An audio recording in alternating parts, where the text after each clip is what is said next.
Sur l'autre front de la guerre en Iran, Donald Trump promet de ne pas utiliser l'arme atomique contre Téhéran.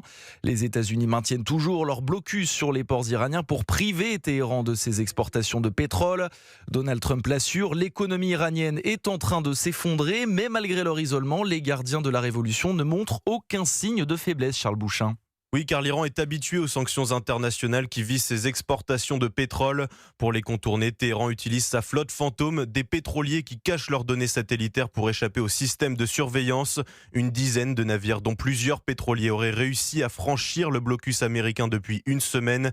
Frédéric Ancel, docteur en géopolitique. Il y a effectivement un certain nombre de navires qui parviennent à quitter le détroit d'Ormuz, qui transportent des hydrocarbures vers l'Inde ou la Chine notamment. Mais ça devient extrêmement marginal par rapport à l'ordinaire. Si la pression économique internationale n'a guère de conséquences sur le train de vie des dirigeants, la population, elle, subit une forte inflation.